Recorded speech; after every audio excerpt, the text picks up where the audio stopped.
오늘은 5월 둘째 주로 한국의 모든 교회들이 어버이 주일로 하나님께 예배를 드립니다. 모든 교회들이 어버이 주일 예배를 드리는 이유는 1년 중에 특별히 5월 둘째 주는 더욱더 우리가 부모님 사랑을 깨닫고 또 그 육신의 부모님의 그 사랑과 은혜에 대해서 감사하고 보답하는 그런 마음을 갖기 위해서 어버이 주일 예배를 드립니다. 여러분들이 지금까지 살아오시면서 여러분들의 그 부모님의 사랑의 크기가 어느 정도라고 생각이 드십니까? 여러분들이 생각하실 때 모든 경험들 속에서 부모님의 사랑보다 강하고 또 아름다운 사랑이 있을까요? 눈이 수북하게 쌓이도록 내린 어느 겨울날에 강원도 깊은 골짜기에 두 사람이 찾아왔습니다. 나이가 지긋한 사람은 미국 사람이었고 젊은 청년은 한국 사람이었습니다. 한참 골짜기를 더듬어 들어간 두 사람은 마침내 한 무덤 앞에 이제 섰는데 나이 많은 미국인이 한국 청년에게 이곳이 네 어머니가 묻힌 곳이라고 알려준 다음에 어머니 무덤에 대한 그런 이야기와 또 어떻게 해서 이 미국 사람이 한국 이 청년을 양아들을 삼게 되었는가에 대해서 이야기를 설명하기 시작을 했습니다. 6.25 전쟁 때 미국 군인이 강원도 깊은 골짜기로 후퇴를 하는데 아기 울음소리가 어디서 들려오는 것입니다. 그래서 본능적으로 아기 울음소리를 따라가 보니까 눈 구덩이 속에서 아기 울음소리가 들려오는 것입니다. 그래서 아기를 눈 속에서 꺼내려고 눈을 치우다가 이 미국 군이 소스라치게 놀랐는데 그 눈 속에 파묻혀 있던 어머니가 이 알몸 상태로 어머니의 옷을 다 벗어가지고 그 어린 갓난아이를 이 감싼 상태에서 이 허리를 굽으려서 안은 채 어머니가 얼어 죽어 있는 것입니다. 그 모습에 충격과 감동을 받은 이 미국 군인은 나중에 찾아올 수 있도록 큰 바위 아래에 언 땅을 파서 어머니를 묻어 주었습니다. 그리고 어머니 품에서 울었던 그 갓난아이를 데리고 가서 자신 아들로 입양을 했습니다. 미국 군인은 6.25 전쟁이 끝나고 이제 미국에 가기 전에 앞으로 찾아올 것을 대비해서 어머니 또 묘를 이렇게 정리를 하고서 그 입양한 아들을 데리고 미국에 갔습니다. 그 입양된 아들은 성장하는 가운데 우리 친아버지는 누굴까? 친어머니는 누굴까? 나는 어떻게 해서 이렇게 지금 미국 부모님에게 입양이 되었을까? 모든 것이 궁금하죠. 그래서 계속적으로 그 아버지 어머니에 대해서 이제 질문도 했는데 그 아이가 자라서 이 대학생이 되었을 때 양아버지 미국 아버지가 어머니 산소 이야기를 해주고 또 어떻게 해서 지금 입양을 하게 되어졌는지 설명을 해준 다음에 그 아들을 데리고 친어머니 그 산소를 추운 겨울날 이제 찾아온 것입니다. 어머니 산소 이야기를 들은 대학생 아들은 눈이 수북하게 쌓인 그 무덤 앞에 무릎을 꿇었습니다.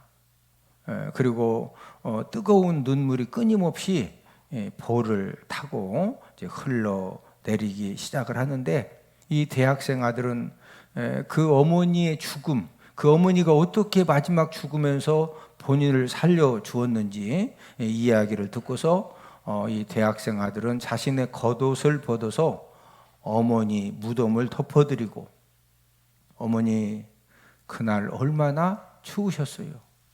어머니 그날 얼마나 추우셨냐고 통곡을 하면서 울기 시작을 했습니다. 이 세상에 부모님 사랑보다 변하지 않는 희생적인 사랑이 있을까요? 나이가 들수록 또 많은 일을 경험할수록 이 세상에 부모님의 사랑보다 변하지 않는 희생적인 사랑은 없습니다. 하나님은 이런 부모님을 자녀된 저와 여러분들이 어떻게 섬겨야 하는가도 오늘 본문에서 말씀을 해주셨는데, 오늘 본문 에베소서 6장 1절 2절을 함께 읽습니다. 자녀들아, 주 안에서 너희 부모에게 순종하라. 이것이 옳으니라. 내 아버지와 어머니를 공경하라. 이것은 약속이 있는 첫 계명이니. 자녀들이 부모님을 어떻게 섬겨야 되느냐? 부모님에게 순종해라. 또 아버지와 어머니를 공경하라. 이렇게 말씀을 해 주셨습니다. 부모님에게 순종하고 공경하라고 하셨는데, 순종과 공경이 무엇일까요? 여러분, 순종은 부모님 말씀에 따르기만 하면 됩니다. 아들아, 태평 시장에 가서 이렇게 두부 좀 세무만 사와라. 그러면 그냥 가서 사오는 것이 순종이요. 딸아, 이렇게 지금 우리 집에 막 일이 쌓여져 있는데 오늘 이렇게 집에 있는 것 같으니까 와서 좀 나 좀 엄마 좀 도와줘. 그러면 도와달라고 가서 도와주는 것이 순종입니다. 그냥 부모님 말에 따르기만 하면 되는 것은 순종이고, 공경은 순종보다 더 큰 개념인데, 이 공경이라고 하는 것은 어떻게 하면 부모님을 기쁘게 해드릴 수 있는가를 고민하고 연구하고 노력하는 것이 공경입니다. 오늘은 어버이 주일을 맞이해서 부모님을 공경하는 방법이라는 그런 제목을 통해서 우리가 함께 은혜를 나누도록 하겠습니다. 이 부모님을 공경하는 방법 첫 번째는 음식으로 공경을 해야 합니다. 나이가 들수록 공통적인 현상이 있는데, 그것은 바로 입맛이 없어지고 소화력도 약해집니다. 그래서 나이가 들수록 먹는 음식이 신경이 써지고 또 본인도 모르게 음식 투정이 나옵니다. 그래서 자녀들이 이제 그 부모님들에 대해서 어떤 말들을 많이 하느냐, 우리 아버지가 우리 어머니가 늙더니 까다로워졌다. 여기 지금 자꾸 음식에 대해서 이제 그 투정을 하시니까, 그런데 저나 여러분들이나 나이가 들수록 모든 사람들의 공통입니다. 입맛이 없어지고 소화가 먹는 대로 막 확확 잘 되는데 잘 안 된다? 잘 안 돼요. 그러다 보니까 이제 먹는 음식에 대해서 많이 신경도 쓰시고 불평도 본인도 모르게 이렇게 이제 하게 되는 것입니다. 그래서 이 부모님 공경 중에 이 한 가지가 무엇이냐? 부모님이 좋아하는 음식을 이제 공개해 드리는 겁니다. 서산 은폭교회 장로님 한 분은 이 어머님이 가장 좋아하는 이제 음식이 이제 홍시감이기 때문에 외출하시면 이제 고북이나 해미나 서산 이 시내에 나가시면은요, 항상 이제 요즘은 겨울에도 여름에도 홍시감이 있죠. 이게 냉동 보관을 하기 때문에 외출만 하면은요, 어머님이 좋아하시는 그 홍시감을 어떤 경우에도 막 99.9% 항상 사다 드려요. 그러니까 이제 어머님도 아들이 고북이나 해미나 서산 나가면은 아들이 들어올 때 홍시감을 사오니까 그 홍시감을 기다리고, 아들 장로님도 그 어머니가 좋아하시는 홍시감으로 어떻게 해서든지 단골 이렇게 이제 그 가게를 연결을 해서 꼭 홍시감을 이제 사다 드리는 겁니다. 자녀가 우리 장로님 자녀들이 6남매인데 6남매 자녀들이 성장하는 가운데에서 아버지가 할머니가 좋아하시는 그 홍시감을 어떻게 해서든지 사다 드리기 위해서 그 힘쓰시고 애쓰시는 그런 그 효성과 사랑을 육남매가 보고 자랐습니다. 여러분, 그 육남매 자녀들이 지금도 그 장로님 부부가 살아 계시는데, 육남매 자녀가 이 장로님 부부를 얼마나 이 이 효도를 이렇게 잘 해서 섬겨 드리는지 모릅니다. 여러분들은 여러분의 아버님, 어머님이 어떤 음식을 가장 좋아하는지 알고 계십니까? 그리고 이 음식 공경은 언제 해야 될까요? 하나님을 믿지 않는 많은 사람들은 이제 제사 드릴 때 제사상에다가 비싼 음식으로 공개를 합니다. 살아 생전에는 여러 가지 이유로 인해서 부모님에게 좋은 음식을 대접을 못 해드렸기 때문에 부모님 돌아가시고 나니까 자꾸 이제 그게 마음에 걸리는 거죠. 그래서 이제 이 부모님 제사를 드릴 때 하여튼 뭐 고래 고기부터 시작해가지고 제사상에다가 비싸고 좋은 음식을 사다가 막 열심히 차려놓고 절하면서 공개를 하는 거예요. 근데 중요한 것은 돌아가신 부모님 모셔서 고래 고기부터 시작해가지고 그 제사 음식을 먹어요, 못 먹어요? 하나도 못 드셔. 본인들이 다 먹어요, 본인들이. 그래서 기독교의 효도는 부모님 살아 생전에 맛있는 음식으로 섬겨야 된다. 부모님 돌아가신 다음에 제사상에다가 좋은 음식 섬기자, 살아 생전에 섬기자. 그래서 어버이 주일을 맞이해서 이번 주에는 부모님에게 이 좋아하는 음식 접대를 통해서 효도를 실천하는 그런 복된 자녀들이 다 되기를 주님의 이름으로 축복을 드립니다.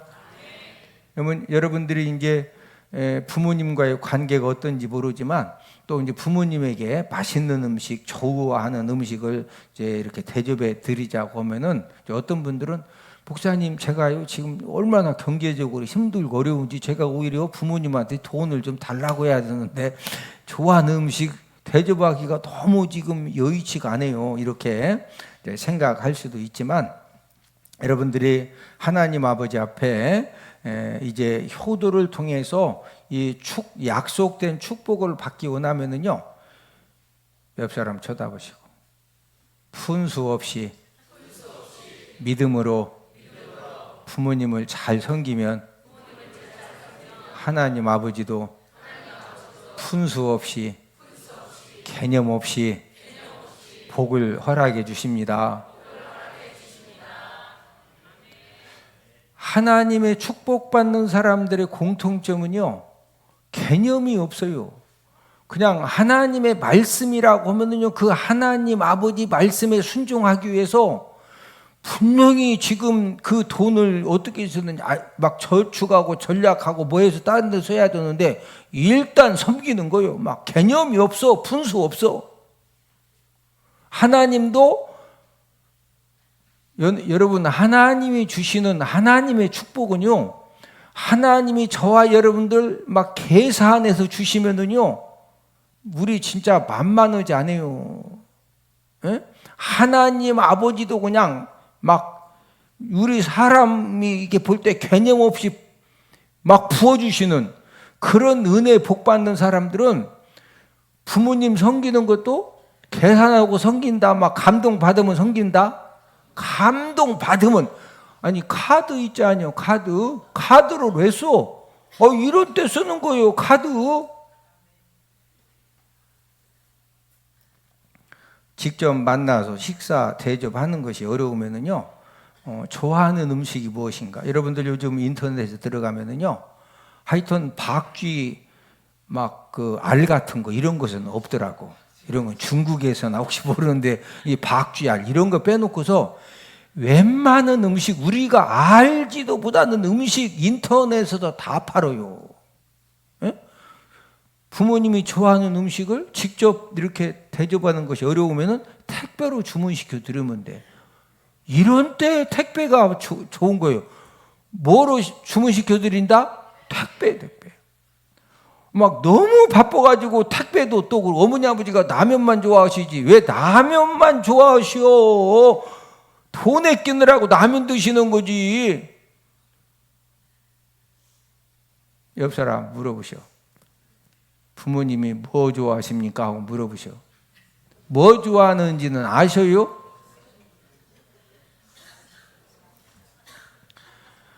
좋아하는 음식을 직접 사드리든지 택배로 시켜드리든지 그것도 여의치가 않으면은요 꼭 식사 비용이라고 송금해드리면 돼. 송금.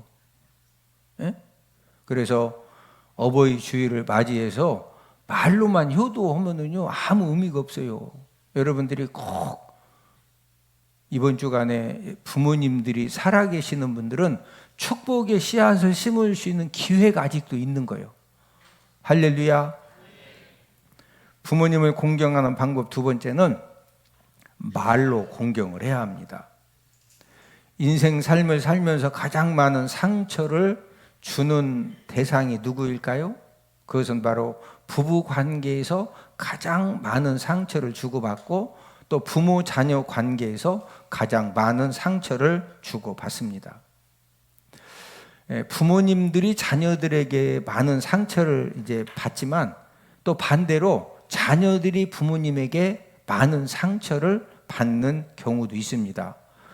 객관적으로 모든 사람이 볼 때, 야, 저 부모님은 정말로 자녀에게 너무 엄청난 상처를 주었다 이러는 경우도 있거든요. 그러면 이제 부모님 때문에 너무 객관적으로 너무 많은 이렇게 상처를 받았을 때 그런 자녀가 이제 부모님에 대해서 막 비난하는 말을 할 수도 있고 또 저주하는 그런 말을 할 수도 있는데 이유야 어떠하든 자녀가 부모님에게 비난하는 말을 하고 저주하는 말을 하면은 하나님이 어떻게 하시느냐? 우리 레위기 20장 9절.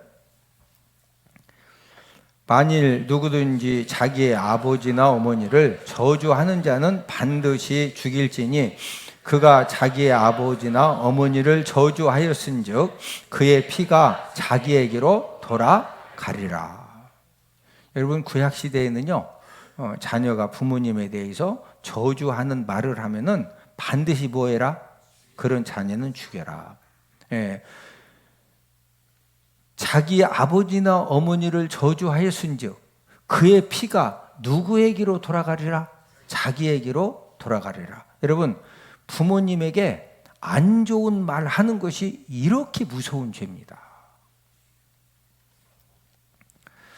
아버지가 이제 술 중독자가 되시고 또 아버지가 또 심한 이제 치매에 걸리셔가지고 전혀 이렇게 그 옛날 건강하셨을 때 아버지처럼 여러 가지 일들을 잘 이제 못 하시고 또 중병에 걸리셔가지고 진짜 이렇게 그 아버지로서 사람 이제 그 역할을 바로 못 하실 때 그런 이 술주 중독자가 되시고 중한 그 치매에 걸리시고 중한 병에 걸렸다고 해서 자녀들이 조롱하는 말을 하면 어떻게 될까요? 아버지 지금 막 똥오줌도 못 가리시고 이게 무엇이는 거냐고 막 조롱하는 말을 하고 비난하는 말을 하면은 하나님이 어떻게 하실 것 같아요? 우리 잠언 30장 17절. 아비를 조롱하며 어미 순종하기를 싫어하는 자의 눈은 골짜기에 까마귀에게 쪼이고 독수리 새끼에게 먹히리라. 아비를 조롱하며 아버지가 술 중독 또 중한 치매 또 중한 이 질병에 걸리셔서 아버지 역할을 못한다고 해가지고 그런 아버지를 조롱하면은 그러한 자의 눈은 골짜기에 뭐에게 쪼이고 이 까마귀 여기 지금 우리 여기 교회 주변에도 까마귀 많죠? 까마귀 봤죠? 아버지를 조롱했다. 하나님이 어떻게 하시느냐? 그 아버지를 조롱한 자의 이 자녀의 눈은 골짜기에 뭐가 와서 쪼개 한다? 까마귀가. 그리고 쪼아놓으면 누가 와서 누나를 혹 빼먹어? 독수리 새끼, 독수리 새끼. 여러분, 부모님의 실수와 잘못과 연약함에 대해서 이 조롱하는 말, 비난하는 말을 절대 하면 된다, 안 된다? 절대 하면 안 돼요.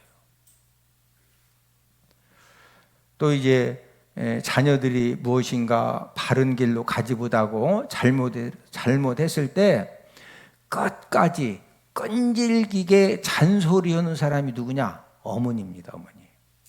그런 어머니의 이제 그 사랑의 그 잔소리에 대해서 이 순종하기를 싫어하는 그런 자녀는 하나님 어떻게 하신다고 하셨느냐? 우리 잠언 30장 17절을 한 번 더 읽습니다.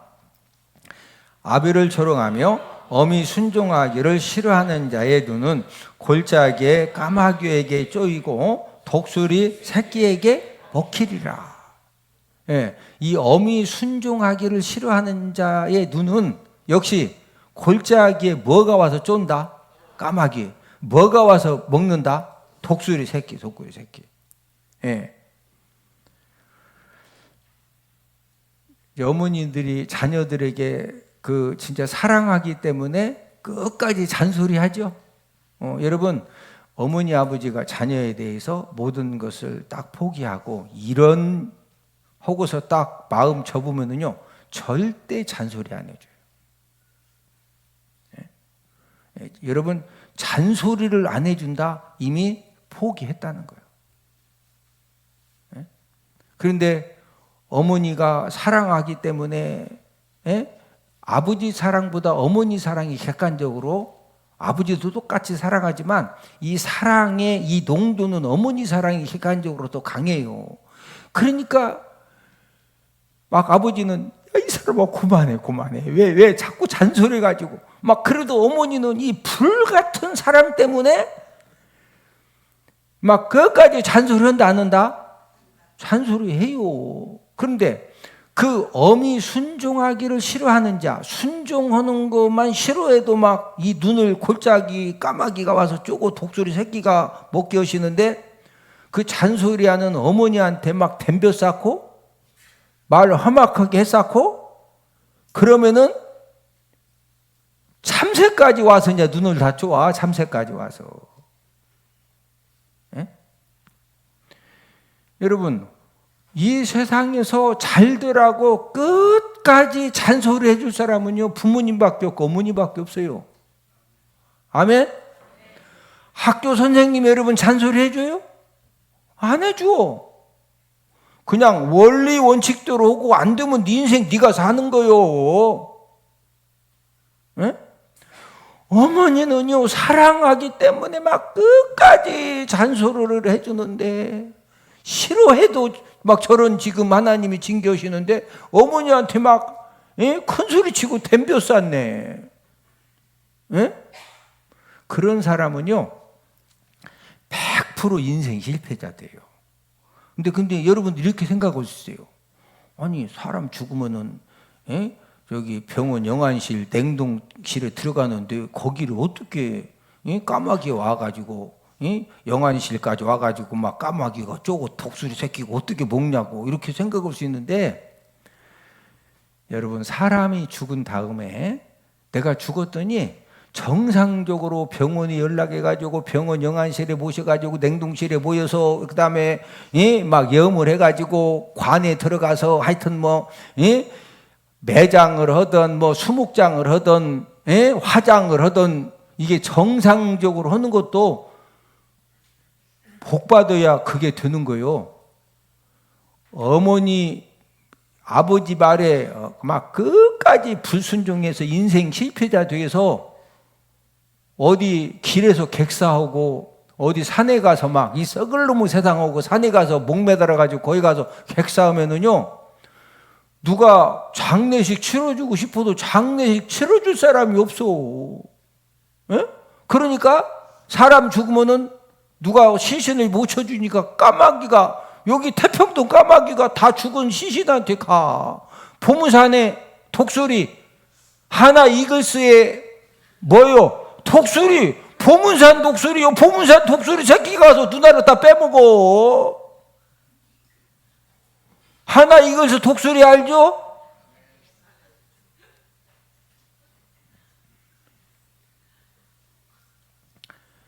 최고로 미련한 자녀가 있어요. 예? 여러분 공부 못 온다고 미루는 게 아닙니다. 예? 이번에 지금 막 구청장, 시의원, 도의원, 막 구의원, 지금 뭐 나온 사람들이 공부 잘해서 나온 게 아니오. 공부 잘하는 사람은 대개 다 공무원, 선생님 이런 쪽으로 가고, 이 정치하고 뭐 이렇게 돈 많이 버는 사람은요, 학교 다닐 때 공부 잘하는 사람들보다 그냥 이렇게 막 인간관계 좋고, 뭔가 필 받으면 그냥 막 이리 뛰고 저리 뛰고 하면서 하는 사람이 돈 벌지.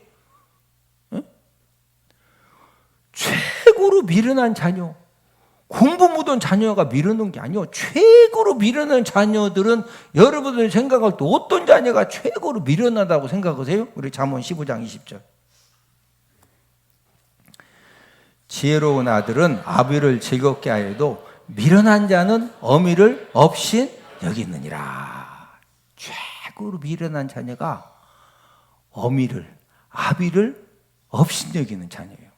그럼 여러분들이 내가 어머니 아버지를 업신여기는 자녀냐, 그런 미련한 자녀냐, 업신여기지 않는 지혜로운 자녀냐. 여러분, 업신여기는 마음이 있으면은요, 아버지가 무슨 말씀하시면은 본인도 모르게 불순한 어투로 자꾸 이제 대답을 해. 여러분, 존경하는 마음, 감사하는 마음이 있으면은요, 절대로 업신여기는 말, 불순한 말로 대응하지 않습니다. 자, 아비를 조롱하는 자, 업신여기는 말을 하는 자, 하나님 어떻게 하신다고 그랬어요? 우리 잠언 30장 17절을 한 번 더 읽습니다. 아비를 조롱하며 어미 순종하기를 싫어하는 자의 눈은 골짜기에 까마귀에게 쪼이고 독수리 새끼에게 먹히리라. 아비를 뭐하는 자? 조롱하는 자. 조롱하는 말을 하고 업신여기는 말을 하고. 그러니까 아비를 조롱하며 하니까 어머니한테 조롱하고 업신여기는 말하는 건 괜찮다는 거죠.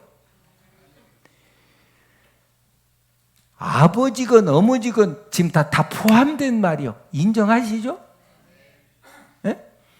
여러분, 아버지 어머니에게 조롱하는 말을 하면요, 이 눈을 하나님이 어떻게 해주신다?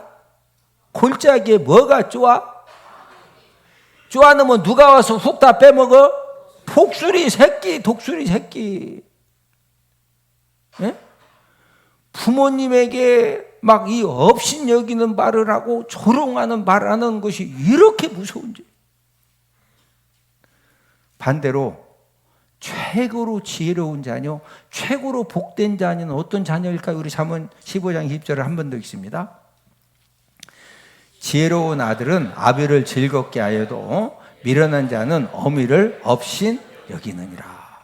여러분, 지혜로운 복된 아들과 자녀, 이 딸들은요, 아버지와 어머니를 뭐하게 한다? 즐겁게 한다. 여러분, 자녀들이 부모님을 최고로 즐겁게 해드리는 방법이 무엇일까요? 네, 그 가장 이제 그 중요한 방법은 부모님을 즐겁게 하는 말을 해드려야 돼요. 부모님을 뭐 해드리는 말을 해야 된다? 즐겁게. 부모님이 무슨 말씀하면 부모님한테 막 볼멘 소리 했었고 자꾸 막 큰 소리 쳤었고, 이러면은 눈을 잘 만져야 돼. 내 눈이 지금 막 나중에 끝까지 옆 사람 쳐다보시고, 눈을 보니 마지막 죽을 때 영안실에서 두 눈 감고 잘 천국 가겠습니다.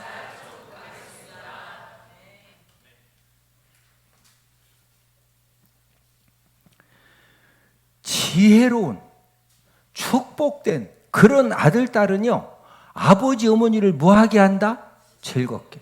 이 즐겁게 해드리는 방법이 바로 부모님을 즐겁게 하는 말을 하는 거예요. 여러분, 부모님을 즐겁게 해드리는 말이 어떤 말일까요? 옆 사람 쳐다보시고 연습합시다. 아니, 이제 자, 옆 사람 쳐다보시고 서로 저를 따라서 하십니다. 아버님 사랑합니다. 어머님 존경합니다. 키워주신 수고에 감사드립니다. 아멘. 그 설문조사에 부모님들이 언제 가장 큰 힘이 되고 위로가 되고 진짜 인생 내가 그 고생을 했어도 참 보람이 있다, 그때가 언제냐면요, 자녀들이 아버지 어머니에게 아버지 어머니 사랑합니다, 존경합니다, 키워주신 수고에 감사드립니다, 이런 말을 들었을 때 가장 힘이 되고 기쁨이 되고 지금까지 고생한 그 모든 것에 이 보상받는 그런 위로가 있다는 거예요. 그래서 어버이 주일을 맞이해서 부모님하고 이렇게 가까이 사는 분들은 직접 말을 통해서 아버지 어머니 사랑합니다, 존경합니다, 키워주신 수고에 감사드립니다, 이렇게 직접 할 수 있으면 최고 좋고, 그거 하는 것이 좀 왠지 좀 쑥스러워. 그러면은요, 핸드폰 문자, 할렐루야, 핸드폰 문자를 통해서 이래서 아버지 어머니 사랑합니다, 존경합니다, 키워진 수고에 감사드립니다, 예배 바치고 나면은 오늘 오후에 꼭 문자를 써서 보내기를 주님의 이름으로 축복을 드립니다. 여러분, 부모님을 기쁘고 즐겁게 해드리면은요, 오늘 본문 3절에 하나님이 약속해 주신 복이 있는데, 우리 오늘 본문 에베소 6장 3절입니다. 이로써 네가 잘되고 땅에서 장수하리라. 이로써 네가 잘되고, 잘된다고 하는 것은 무슨 일을 하든지 하나님이 잘 되는 형통함의 복을 주신다는 거예요. 땅에서 장수하리라. 건강하게 이 장수의 복을 누릴 수 있도록 하나님 아버지가 복을 주신다는 거예요. 저희 가정은 이제 추석 때, 그다음에 이제 구정 때가 되면은 온 가족들이 다 모입니다. 우리 6남매가 함께 모이고 자녀들이 다 모이고, 그러면 이제 구정 때 같은 경우에는 이제 다 이제 세배하고, 세배하고 나면은 요한 전도사 부부, 보배 사모 부부가 꼭 이제 저희 부부에게 용돈 봉투를 딱 준비해서 용돈을 꼭 세배한 다음에 꼭 용돈을 줘요. 제가 우리 요한 전도사 부부 또 보배 사모 부부에게 세배한 다음에 용돈 달라고 제가 한마디도 한 적도 없어요. 근데 왜 그렇게 하느냐? 저희 부부가 어머님 살아계실 때 우리 요한 전도사 보배 사모를 데리고 꼭 어머님을 찾아뵙고 30년 넘게 먼저 세배 드린 다음에 용돈 봉투를 꼭 보라고 준 건 아니에요. 옆에 있으니까 본 거지. 꼭 용돈 봉투를 꼭 드렸어요. 30년 넘게. 어머님이 이제 그 요양원에 이렇게 계셨을 때 명절이 되면은요, 우리 6남매 후손들이 일단 다 막 어머님 계신 요양원에 이제 갑니다. 그러면은요, 한 25명, 30명이 막 다 그 요양원을 다 찾아가. 처음에는 원장님이 그런 얘기를 안 하시다가 몇 번 찾아가니까 원장님이 그런 이야기를 하더라고요. 명절 때마다 이렇게 많은 자녀 막 20, 30명이 다 찾아와가지고 이런 것은 처음 봤대. 저희 어머님이 먹고 싶다는 음식도요, 진짜 우리 6남매가 하여튼 막 얼마나 사다가 드리는지. 이제 우리 서사는 복교회 이의성 목사 이제 그 고북하고 해미하고 가깝거든요. 그래 이제 가장 많이 막 음식을 사다 드리고 이렇게 섬겼는데, 그 요양원 원장님이 이렇게 막 먹고 싶다고 말만 하면 막 택배로 직접 사오고 이런 경우도 처음 봤대. 저희 어머님은 이렇게 돈 버는 재주는요, 일도 없었습니다. 저희 어머님은. 예? 근데 무슨 은사가 탁월하냐? 돈 쓰는 은사가 탁월하셔요. 돈 쓰는 은사. 그리고 6남매한테 이 수금하는 능력이 탁월하셔. 뭐 생활비, 예? 하루만 늦어도 막 새벽 예배 끝나자마자 전화 옵니다. 우리 집사람한테 지금 통장 돈 안 돼, 입금 안 된다고. 저희 어머님이 6남매에게 이런 효도를 받으신 이유가 무엇일까? 제가 이제 말씀을 준비하다가 그래도 저희 집안의 장남이기 때문에 우리 집안의 역사를 제가 가장 잘 알고 있습니다. 그래서 말씀을 준비하면서 그 원인 정리를 해봤어요. 왜 그래도 아버님은 먼저 천국 가셨지만 어머님이 6남매를 통해서 이런 효도를 받으실 수가 있었을까 하고서 제가 이렇게 정리를 해봤더니 저희 아버님 어머님께서도 이제 저희 할머님이 일찍 돌아가셨고 할아버님이 혼자서 이렇게 좀 오래 사셨는데 저희 부모님이 저희 할아버지를 최선을 다해서 정말로 섬겼습니다. 그 증표가 뭐냐면요, 이제 할아버님이 그 마지막까지 살던 집이 있었는데 그 살던 집을 큰아버님도 계시고 저희 아버님이 둘째인데 할아버님이 사시던 집을요, 할아버님 살아 생전에 큰아버님에게 주시지 않고 저희 아버님에게 등기 이전을 해주셨어요. 그래서 누나가 시집 갈 때 이제 부모님이 그 집을 팔아서 누나 이렇게 이제 시집을 보내셨는데, 부모님이 이제 서울 평창동에서 어렵게 살던 시절에 이제 할아버님이 혼자 사시는데 여러 가지 또 어려우시니까 그때는 뭐 요양병, 요양원 이런 게 없습니다. 그래서 얼마 동안 이제 모시고 살았는데 제가 할아버님을 이제 모시고 목욕탕에 가서 저희 할아버님 제가 때를 다 밀어드렸어요. 그러더니 할아버지가 저에게 뭐라고 그러시냐면 목욕탕에서 여봐 이렇게 할아버지 때도 밀어주고 목욕탕도 데려오고 저한테 너무 고맙다는 거예요. 근데 저는 그때 아니 손주가 할아버지 목욕탕 모시고 가서 때 밀어드리는 거 너무 당연한 거 아니에요? 근데 왜 나보고 막 이렇게 고맙다고 그러시지? 그때는 제가 조금 왜 나한테 이렇게 고맙다고 자꾸 하시지? 할아버지는 인생 경험을 통해서 손자가 이렇게 하기가, 그렇다고 해도 우리 할아버지가 저한테 막 다 몸도 불편하시고 용돈 뭐 줄 수 있는 능력도 안 되고 그렇다고 해서 할아버지가 저에게 용돈 100원도 안 주셨어요. 그런 능력이 안 되신다니까. 그런데 손자가 목욕탕에 모시고 가서 막 정성으로 때를 닦아드리고 막 넘어질까봐 다 수정해드리고 그러니까 손자가 이렇게 하기가 쉽지 않다는 것을 할아버지는 인생 경험을 통해서 아셨기 때문에 저에게 막 자꾸 고맙다고 하신 거예요. 이해가 되세요? 저희 부모님께서 할아버지에 대해서 이렇게 주어진 상황 속에서 최선을 다해서 효도하신 것을 하나님이 받으신 겁니다. 그래서 아버님은 먼저 천국 가셨지만 저희 어머님이 살아 생전에 자녀들에게 진짜 저희 어머님은요 13남매죠. 13남매. 그 13남매 형제들 중에서 저희 어머님처럼 자녀들에게 효도받은 그런 형제들이 없습니다. 그래서 막 이모들 외삼촌들이 우리 어머니를 최고 부러워했어요. 왜?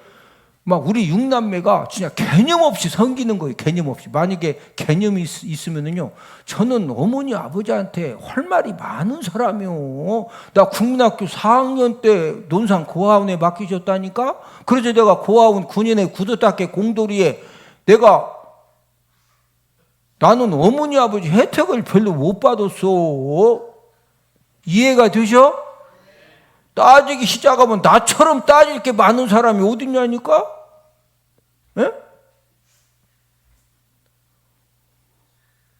여러분, 하나님 아버지가 저희 어머님 아버님이 그 할아버님에 대해서 할아버지가 오지고만 살아생전에 큰아버님한테 그 집을 등기 전 우리 아버지한테 해주셨다니까. 그리고 그거 가지고 우리 누나 시집 보냈어요.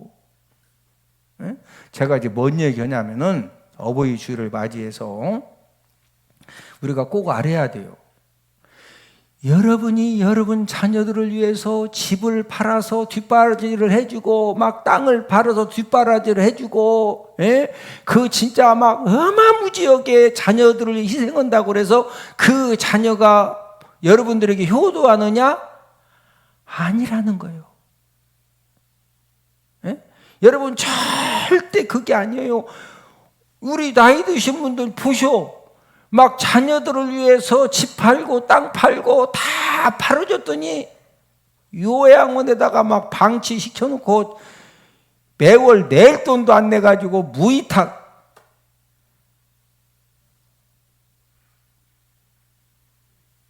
여러분들이 자녀들에게 효도받기 원하시면은요, 살아계신 부모님에게 효도하는 모습만 보여주면 돼요. 할렐루야. 그게 확실한 노후를 준비하는 거예요. 할렐루야. 우리 어머님은요, 제가 어머니 얘기 지금 다 쭉 했잖아요. 돈 버는 은사, 능력이 1도 없다니까 돈을 못 버셔. 멋은 은사가 탁월하다. 돈 쓰는 은사는 탁월하셔. 근데 하나님이 은혜 주시니까요. 그러면 6남매들 막 수금을 얼마나 잘하시는지 몰라. 응? 그냥 막 할렐루야. 그런 은혜 받으신 비결이 뭐라고? 할아버지한테, 할아버지가 집을 큰아버지한테 등기 이전 안 해주시고 저희 아버님한테 해주실 만큼 그만큼 섬기셔서 그거 다 거두신 거예요. 할렐루야. 옆 사람 쳐다보시고 서로 인사합시다. 효도를 심어서 확실한 노후를 준비합시다. 할렐루야. 다시 한번 말씀드리지만 내가 내 자녀를 위해서 집을 팔고 아파트를 팔고 땅을 팔아서 내가 막 뼈가 부서지도록 희생하고 헌신한다고 해도 그 자녀들이 효도하느냐? 또 부모님에게 효도한 것만큼 하나님 아버지가 역사하시고 자녀들 막 복 주시고 감동해줘서 효도받게 하는 겁니다. 할렐루야. 자, 제가 2가지 말씀드렸어요. 어버이 주일을 맞이해서 첫 번째로 부모님에게 뭐 대줘보자? 음식. 부모님 살아계신 분들 손 번쩍 들어봐. 뭐 친정이건 뭐 시댁이건 부모님 살아계시면 손 번쩍 들어봐. 네. 부모님에게 이번 주에 꼭 뭐 해드리자? 음식. 또 2번째는 사랑합니다. 존경합니다. 키워주셔서 감사합니다. 직접 말하기가 뭐 하면은 뭐 보내라고? 문자. 할렐루야. 그래서 여러분 하나님은요 머리털까지 다 저와 여러분들 머리털까지 세고 계신 분이요. 그래서 우리가 어버이 주일을 맞이해서 정말로 하나님을 감동시켜드리고 또 부모님에게 큰 힘이 되고 위로가 되고 소망이 될 수 있는 그런 모든 자녀들 되기를 주님의 이름으로 축복을 드립니다.